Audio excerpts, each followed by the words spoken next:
So how exactly do you do a push-up? Well, fortunately, the answer is really straightforward. You just place your hands right next to your chest and have your feet way back up behind you so that your legs are straight, and then you lower yourself down to the ground until your chest is just about to touch, or maybe about like 1 to 3 inches away from the floor.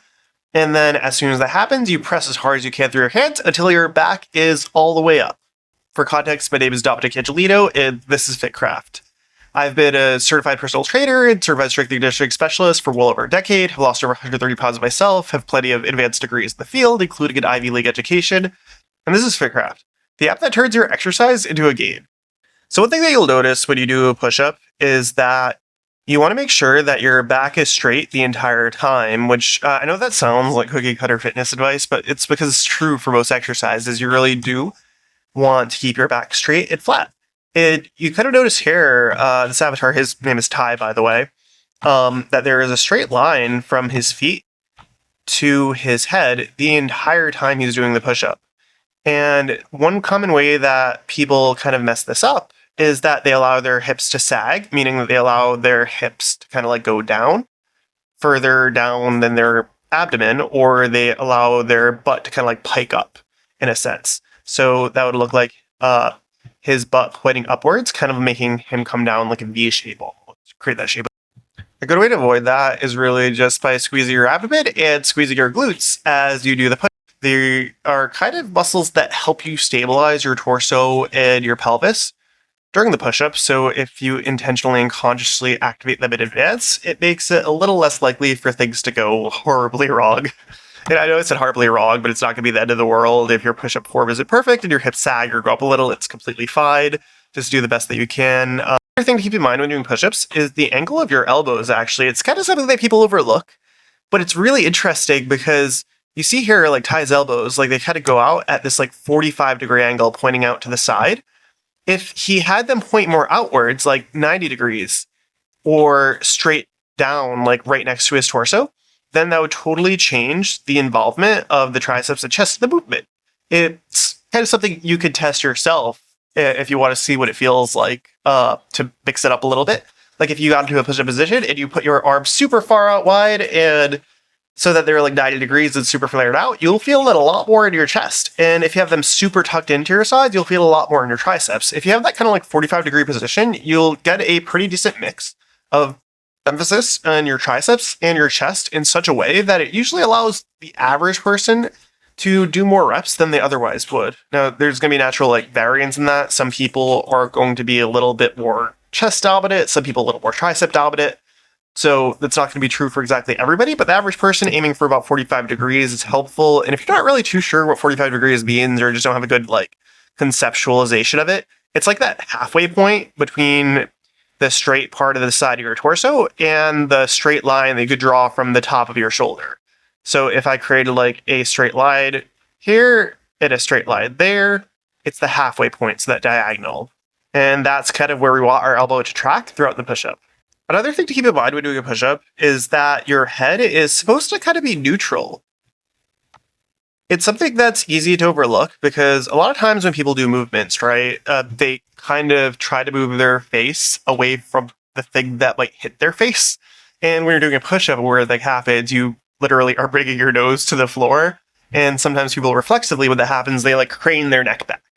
And that's something that could put a little bit of unnecessary stress on muscles that are around the cervical spine part of your back, so like your upper back, essentially, and that's not good. So generally what we want to do is you want to have your neck just straight in front of where your shoulders are. You see how right here Ty keeps his neck like relatively aligned throughout, and he's looking down. If you do get to a point where you're like, I'm going to bonk my nose on the floor, well, one good way to get around that is just kind of like, instead of like craning your neck back, you try to like shrug your neck back a little. It kind of like helps you bring your nose back so you won't necessarily hit it. And if you do need to crane your neck back, it's okay to do it a little bit. Just try to minimize it instead of going very overboard. Because like a slight amount of extension of your neck is going to be that bad. But if you try to like really overcompensate and you're like looking really far up, which some people do tend to do, that can lead to discomfort down the line, which isn't good.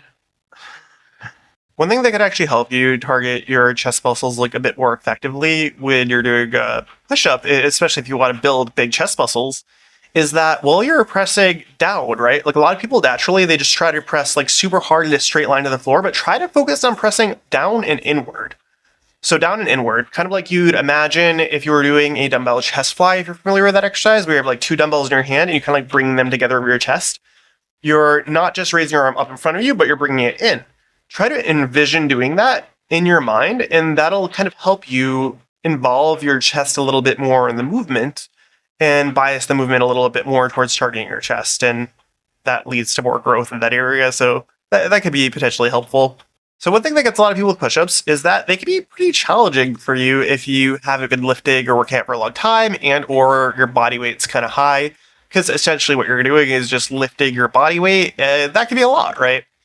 And I know I do say that, but like it's also worth, I guess, keeping in mind that like a lot of other exercises do still involve you lifting part of your body weight. Because like even when you're doing something like a barbell curl, you're still like lifting the barbell in your hand and like the weight of your hand and your forearm. That still does matter. It's just that when you're doing a push-up, you're lifting like a super high percentage of your body weight using muscles that aren't comparatively that strong to the ones that are like used to lifting your body weight, right? Because if you don't normally exercise or don't have like years of experience and you just kind of like go about living a normal life, the muscles that are used to lifting your body weight up and down are your legs. And when you're doing a push-up, you're not really pushing with your legs, you're using your arms, and they're not used to just handling that much weight. So that can be quite a lot. And also the muscles of your arms and the other muscles involved in the push-up are like a little smaller.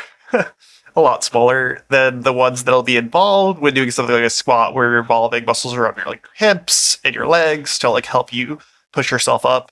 And if you're concerned about your ability to do a push-up, that's totally fine. There are tons of modifications that you could also do that are way, way, way easier. Like a push-up on your knees or a push-up that you're doing on a wall or something like that. And if that applies to you, don't worry. We have other videos that cover exactly that. Literally check the link in the description down below. All right, muscles. Right. So the main muscles that you train when you do a push-up are your chest, your triceps, and your front shoulders. It's pretty straightforward. Of those three, your chest is generally the thing that'll see the most adaptation. Then secondarily, you'd expect your triceps to, and then your shoulders to. But again, like how you end up doing the movement can change the emphasis because there are tons of different push-up variants, which is also why like a lot of people find that they see others doing push-ups in a bajillion different ways. And actually in FitCraft, we do have a ton of different push-up variants too. So you'll see this type and you'll see like plenty of other types, like a lateral push-up, a diamond push-up, etc., which we do cover in other videos. One other thing that could help when you're doing a push-up is trying to hold at both the top and the bottom of the range of motion.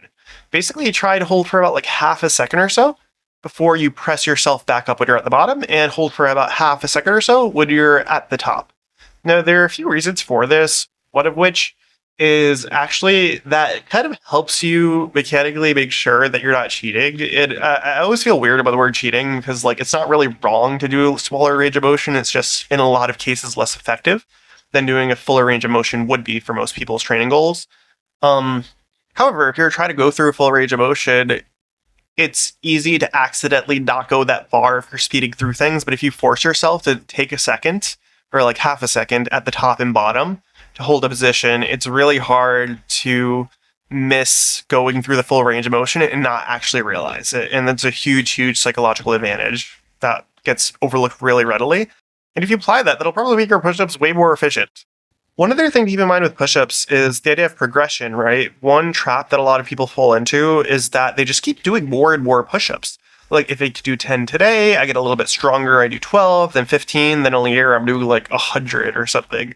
And that it totally makes sense. However, it can actually change what you're training for, because when you do a different number of reps, you're actually essentially providing a different type of stimulus to your body that it's going to adapt to. And so what that means in a more practical sense is that if you do a certain number of reps, like let's say between 6 to 12 repetitions of push-ups, and that's about the heaviest you could go, then you're going to be in a pretty good spot for building muscle. But if you're a lot stronger and you're suddenly doing sets of push-ups for 30 or 40 reps at a time, then you're no longer going to be training very much for muscle building. It'll be a lot more skewed towards muscle endurance. you could still build some muscle while doing that, but it just won't necessarily be at as fast a rate. So one way to get around that is either by switching to resistance training exercises that train similar muscles, like the dumbbell bench press, which we also cover in our video library, or simply by doing more complicated and difficult push-up variants, like the diamond push-up. When you do the push-up, try to make sure that you inhale and exhale at least once per repetition. So a good way to think about it is that when you're pushing up, you want to exhale forcefully, which is like breathing out. So, and then when you're going down, you want to inhale. So it becomes this rhythmic thing where like one phase of the movement, you exhale, the other phase, you inhale. I think that's really helpful because it'll increase the activation of certain abdominal muscles that'll help keep your hips back in the right position as you're going down, keeping them really rigid in a way that'll help you make the movement more effective and reduce the risk of it creating discomfort later on. So hopefully that helps. Make sure to go to getfitcraft.com to try this app out for yourself.